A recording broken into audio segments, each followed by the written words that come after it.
Memblokade jalur dari dan menuju ke Selat Hormuz oleh AS saat ini bukan bukti AS kuat, tapi itu bukti bahwa semua opsi lain yang sudah dicoba AS telah gagal. Opsi militer, opsi diplomasi, opsi tekanan, DLL. Semua gagal menundukkan Iran dan melemahkan perlawanan Iran. Dari opsi regime Canggih menuju opsi bajak laut, membuktikan kelemahan AS yang sangat kasat mata. AS tidak bisa berbuat banyak di depan pilihan keteguhan perlawanan Iran. AS saat ini bukan sedang mencekik Iran, tapi dia sedang mencekik seluruh dunia karena berhentinya aliran energi dari dan ke Selat Hormuz. Termasuk mencekik dirinya sendiri. Ini adalah tindakan sangat bodoh. Dunia membutuhkan minyak Iran dan banyak negara membutuhkan Selat Hormuz, tapi AS memilih memblokade dengan asumsi bahwa itu akan melemahkan Iran, padahal itu adalah kejahatan perang dengan mencekik seluruh dunia. Iran justru menjalankan taktik cerdas.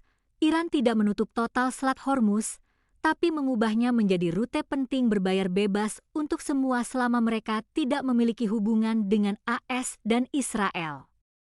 Mencekik Selat Hormuz ala AS saat ini adalah sama dengan mencekik dirinya sendiri.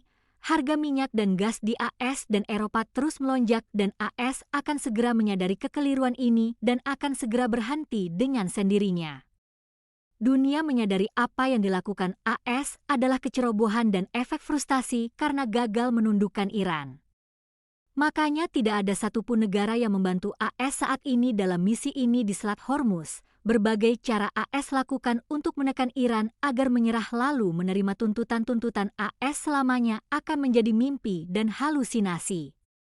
Iran tidak akan menyerah, Iran hanya sedang memainkan strategi perang lanjutan untuk survive dan tegak. Semua cara yang telah dicoba AS ke Iran sama sekali tidak berhasil, dan AS Israel saat ini juga telah mengurangi upaya pembunuhan tokoh-tokoh Iran, karena juga terbukti tidak efektif dan justru yang terjadi adalah backlash. AS dan Israel juga sekarang menyadari bahwa opsi militer juga semakin tidak populer dan efektif untuk menekan pemerintah Iran, karena sejauh manapun perang berlanjut akan tetap diladeni Iran. Semua capaian minim yang diraih AS saat ini baik di lapangan maupun di meja perundingan atau juga dengan ancaman. Terbukti tidak berjalan di lapangan dan Iran yang terus tegak berdiri bahkan terus mencetak kemajuan politik dan geopolitik. Israel juga sama, gagal di Iran, gagal di Lebanon, dan gagal juga dalam diplomasi. Israel saat ini ada di persimpangan jalan masa depan yang dikorbankan demi ambisi kekuasaan Netanyahu. Di Lebanon saat ini, pukulan demi pukulan diterima Israel, puluhan pasukan mati, ribuan luka, ratusan tank kebanggaan lenyap, dan ekspansi yang mentok tidak ada kemajuan dengan korban yang terus meningkat di tangan HZB. Apa yang sedang ingin dicapai AS dan Israel saat ini adalah maksimum impact dari kebijakan Trump sejak awal terhadap Iran, maksimum pressure. Semuanya tidak berjalan sesuai rencana.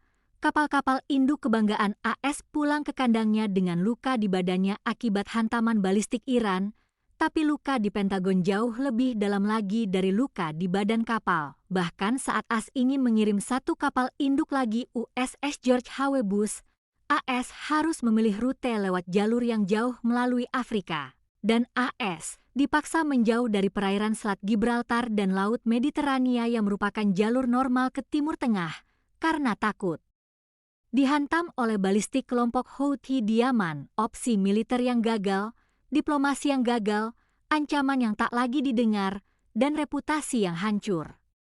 Sedangkan Selat Hormuz masih tertutup dan masih dalam kekacauan tanpa bisa diatasi. AS memilih opsi memblokade Selat Hormuz dan pelabuhan Iran saat ini membuktikan kelemahan AS yang telah gagal dalam banyak opsi lainnya di lapangan selama 41 hari perang.